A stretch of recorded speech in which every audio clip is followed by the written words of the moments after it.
जो भी टीम इस आईपीएल को जीतेगी उसे दिया जाएगा 20 करोड़ का इनाम। 20 करोड़ ये एक आम आदमी के लिए काफ़ी सारा पैसा होता है, लेकिन एक बार सोच कर देखिए, एक आईपीएल टीम के लिए 20 करोड़ का विनिंग प्राइस क्या मायने रखती है। जहां ड्रीम 11 जैसी बेटिंग प्लेटफॉर्म पे हर एक दिन 11 करोड़ का इनाम दिया जाता है, वहां पूरा आईपीएल खेलने के बाद फाइनल जीतने पे मिलेगा सिर्फ 20 करोड़। इस साल आईपीएल की सबसे सस्ती टीम है पंजाब किंग्स और इनकी ब्रांड वैल्यू है 377 करोड़। इस साल की आईपीएल ऑक्शन में सबसे कम पैसा खर्च किया है दिल्ली कैपिटल्स ने। इस बार दिल्ली ने 17 इंडियन और 8 ओवरसीज प्लेयर के बदले में इन्वेस्ट किया 90.1 करोड़। तो जहां एक टीम की ब्रांड वैल्यू 350 करोड़ से भी ऊपर जा रहा है और हर एक टीम एवरी सीजन में लगभग 300 से 400 करोड़ खर्चा करता है सिर्फ 20 करोड़ के लिए, और आईपीएल टीम की ओनर जो कि एक से बढ़कर एक बिजनेसमैन है, जो अपने फायदे के अलावा शायद सांस भी नहीं लेते, वो लोग क्या आईपीएल टीम खरीदने के बाद लॉस में चल रहे हैं? ये सब कुछ जानेंगे और समझेंगे कि कहां से आता है इतना सारा पैसा हर एक आईपीएल सीजन पे, बिल्कुल शुरू से लेके अंत तक, आज की इस इंफॉर्मेटिव वीडियो में। आगाज अच्छा तो अंजाम अच्छा। पहली गेंद पर छक्का के पत्तों की तरह मुश्किल ही नहीं नामुमकिन नजर आता है।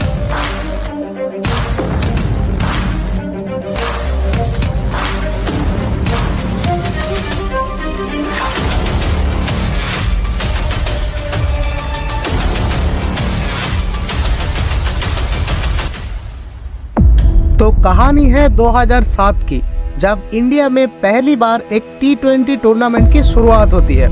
इस टूर्नामेंट का नाम था ICL यानी इंडियन क्रिकेट लीग। इस टूर्नामेंट को जी एंटरटेनमेंट एंटरप्राइज ने शुरू किया था, वही कंपनी जो जी टीवी और जी न्यूज जैसी चैनल्स को टीवी पे चलाती है।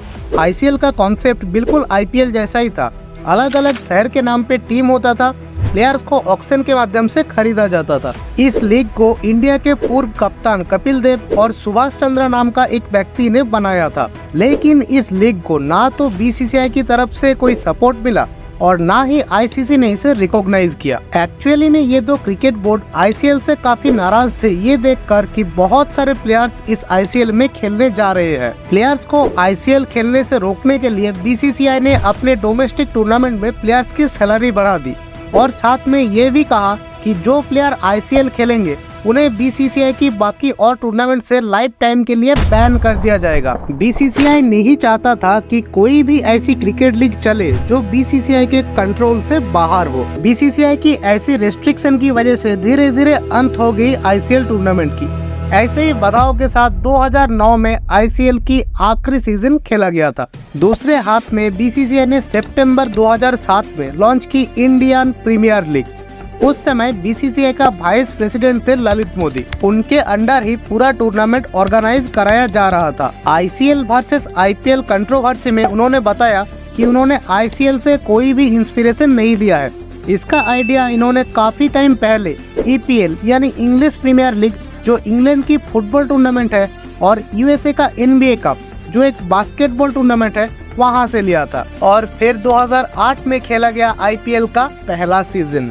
अब आईपीएल की बिजनेस मॉडल समझने से पहले ये समझना होगा कि आईपीएल का गवर्निंग बॉडी है बीसीसीआई, जो कि एक प्राइवेट एंटिटी है। बहुत लोग इसे गवर्नमेंट एजेंसी समझती है, लेकिन भारत सरकार का बीसीसीआई के ऊपर कोई भी डायरेक्ट कंट्रोल नहीं है। हर साल आईपीएल कंडक्ट करा के बीसीसीआई अच्छा खासा पैसा कमाती है। बीसीसीआई की इस बिजनेस में 3 मेजर कंपोनेंट है। पहला ब्रॉडकास्टर यानी जिस टीवी चैनल पे आप आईपीएल देखते हो। दूसरा आईपीएल टीम्स जिन्हें ओन किया जाता है प्राइवेट कंपनी और प्राइवेट इंडिविजुअल द्वारा। और तीसरा है स्पॉन्सर्स जो प्राइवेट कंपनी स्पॉन्सर करती है आईपीएल को और एड्स चलाती है टीवी चैनल पर। तो बीसीसीआई का पहला इनकम का सोर्स है स्पॉन्सर्स। स्पॉन्सर्स 2 टाइप के होते हैं, उनमें से एक है टाइटल स्पॉन्सर। आप सबको याद होगा कि शुरू के टाइम में आईपीएल को बोलते थे DLF आईपीएल, फिर इसे बोलने लगे पेप्सी आईपीएल, वीवो आईपीएल, और आज इसको बोलते हैं टाटा आईपीएल। जिस ब्रांड नेम का यूज किया जाता है आईपीएल के पहले, इसे टाइटल स्पॉन्सर बोला जाता है, क्योंकि जब जब कोई आईपीएल का नाम लेगा तभी उस ब्रांड का नाम दिमाग में आएगा। इसीलिए ब्रांड्स बहुत सारे पैसे देते हैं बीसीसीआई को टाइटल स्पॉन्सर बनने के लिए। शुरुआत में आईपीएल के पहले 5 सीजन में DLF टाइटल स्पॉन्सर रहा था और इनकी स्पॉन्सरशिप फीस थी 40 करोड़ रुपया हर साल के। फिर पेप्सी आया 79 करोड़ पर ईयर के कॉन्ट्रैक्ट से। उसके बाद 2016-17 में वीवो टाइटल स्पॉन्सर बना 100 करोड़ पर ईयर के बदले में, और 2018-19 में भी वीवो ही टाइटल स्पॉन्सर रहा 440 करोड़ के बदले में। 2020 में इंडिया चाइना कॉन्फ्लिक्ट के कारण वीवो ने कॉन्ट्रैक्ट कैंसिल कर दिया था। तब ड्रीम 11 ने 2020 में आईपीएल का टाइटल स्पॉन्सर बना था। 2021 में फिर से 440 करोड़ पर ईयर की कॉन्ट्रैक्ट के साथ वीवो वापस आता है। फिर 2022-23 में 670 करोड़ इन्वेस्ट करके 2 साल के लिए टाटा ने टाइटल स्पॉन्सरशिप लिया है। फिर 2024 में 2,500 करोड़ के बदले में 5 साल के लिए टाटा ने टाइटल स्पॉन्सरशिप का कॉन्ट्रैक्ट एक्सटेंड भी किया है। अब इसके अलावा होते हैं आईपीएल के ऑफिशियल स्पॉन्सर, कुछ ब्रांड्स जो आईपीएल की अलग अलग चीजों को स्पॉन्सर करती है।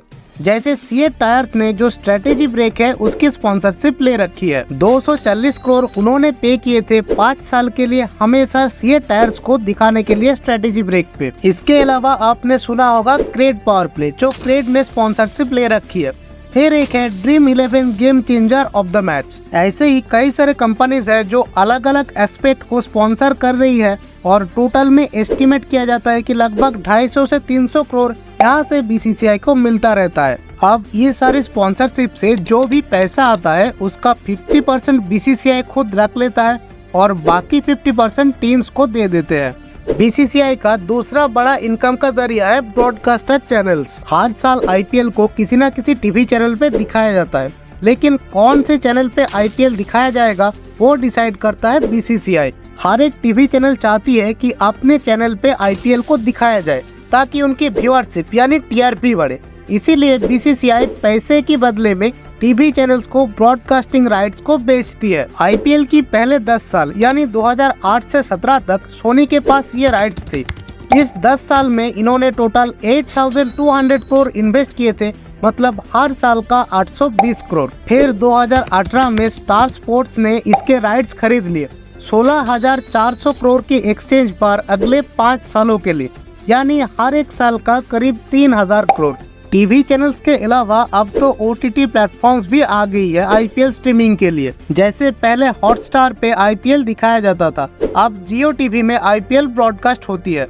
2023 में जियो टीवी ने 24,000 करोड़ के बदले में 5 साल के लिए आईपीएल की ओटीटी ब्रॉडकास्ट की राइट्स खरीद लिया है।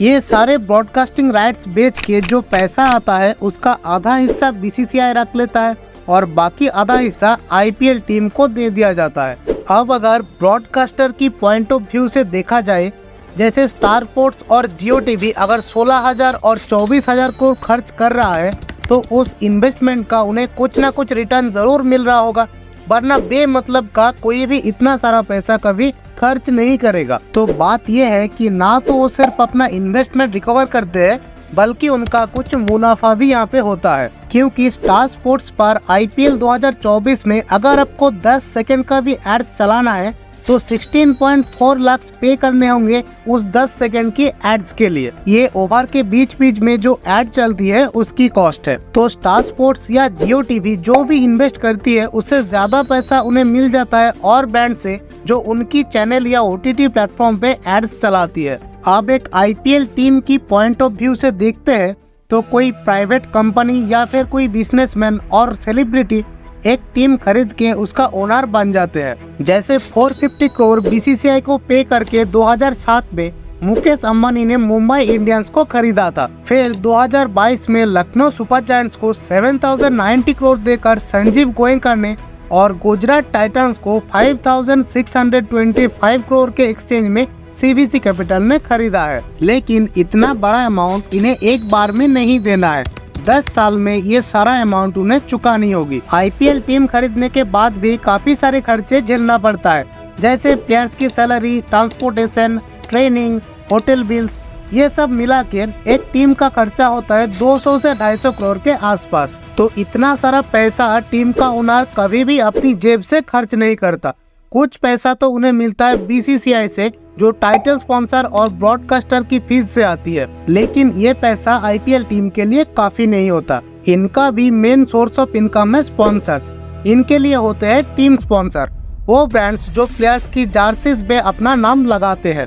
एक एवरेज आईपीएल आउटफिट पर 10 ब्रांड लोगोज होते हैं, 6 जर्सी पर, 2 पैंट्स पर और 2 प्लेयर्स की टोपी में। ब्रांड्स आईपीएल टीम को पैसा देती है ब्रांड नेम को आउटफिट पर लगाने के लिए। इसके अलावा जो भी स्टेडियम में मैचेस देखने जाते हैं तो टिकट्स बेच के जो पैसा आता है उसका 80% टीम को दिया जाता है। मतलब जिस स्टेडियम में खेला जा रहा है वहाँ की होम टीम को 80% हिस्सा दिया जाता है। जैसे वानखेड़े स्टेडियम में अगर मैच होता है तो मुंबई इंडियंस को मिलेगा 80% हिस्सा और बाकी 20% जाएगा होम स्टेट क्रिकेट एसोसिएशन के पास। इसके अलावा मर्चेंडाइजिंग भी एक इनकम का जरिया है। जब आप अपनी फेवरेट टीम का जर्सीज या कैप्स खरीदते हो तो उसका पैसा भी आईपीएल टीम के पास ही जाता है। इसके अलावा आईपीएल टीम्स अपनी टीम का शेयर भी बेच देते हैं। जैसे चेन्नई सुपर किंग्स का 6.04% स्टेक LIC के पास है। राजस्थान रॉयल्स का 15% स्टेक है रेड बर्ड कैपिटल के पास। अब आते हैं प्राइज मनी पे। 20 करोड़ रुपए का इनाम विनर टीम को दिया जाता है, 13 करोड़ रनर्स अप टीम को दिया जाता है। इसके अलावा जो टीम क्वालिफायर 2 मैच हारती है उन्हें 7 करोड़ दिया जाएगा और जो एलिमिनेटर मैच हारेगी उन्हें 6.5 करोड़ मिलता है। ये जो प्राइज मनी होता है इसका आधा पैसा जाता है आईपीएल टीम की ओनर के पास, बाकी आधा पैसा टीम प्लेयर्स में इक्वली बांट दिया जाता है। तो अब अगर एक प्लेयर के पॉइंट ऑफ व्यू से देखा जाए तो उन्हें ज्यादा पैसा तो सैलरी से ही मिल जाता है। हर एक प्लेयर का अपना अपना ब्रांड वैल्यू होता है और ज्यादा फेमस प्लेयर को ऑक्शन के टाइम ज्यादा पैसा भी मिलता है और जो प्राइज मनी का हिस्सा मिलता है वो जीत की सम्मान की तरह होता है। अब अगर इस पूरे चीज को आईपीएल टीम और टीम ओनर के पॉइंट ऑफ व्यू से देखा जाए तो प्राइज मनी इनके लिए कुछ भी नहीं है, क्योंकि वो तो सिर्फ 20 करोड़ है। एक आईपीएल टीम का सालाना खर्चा 250 से 300 करोड़ है, तो एक टीम ओनर प्राइज मनी के पीछे कभी भागता ही नहीं। असली खेल यहाँ पे है अपनी टीम की ब्रांड वैल्यू को इंक्रीज करना। जैसे अगर उनकी टीम आईपीएल जीतेगी तो उनकी टीम की पब्लिसिटी होगी, ज्यादा से ज्यादा लोग उनकी टीम के बारे में जानने लगेंगे, सपोर्ट करने लगेंगे, ज्यादा लोग उनके टीम की मैचेस देखने आएंगे और जब जनता से पॉजिटिव सपोर्ट मिलेगा, ज्यादा व्यूअरशिप मिलेगी तो ज्यादा स्पॉन्सर भी आना चाहेगी उस टीम के पास, ज्यादा पैसा भी मिलेगा ब्रांड से उसका नाम जर्सी पे लगाने के बदले में। तो यहाँ पे खेल ट्रॉफी का तो है ही नहीं, खेल है ब्रांड वैल्यू का, खेल है पैसों का, इन्वेस्टमेंट और रिटर्न का। और कुछ इस तरह से एक पूरा साइकिल चलता है स्पॉन्सरशिप और पैसों का, जिसमें BCCI, IPL team, players, TV channel, sponsor, brand सबको फायदा होता है और कहीं ना कहीं घुमा फिरा के ये सारा का सारा पैसा आता है आम जनता से ही। आपको अगर मेरा ये वीडियो पसंद आया है तो कमेंट सेक्शन में ये बताना ज़रूर कि आप कौन सी टीम को सपोर्ट करते हो और आईपीएल में कौन से प्लेयर का गेम आपको देखना सबसे अच्छा लगता है।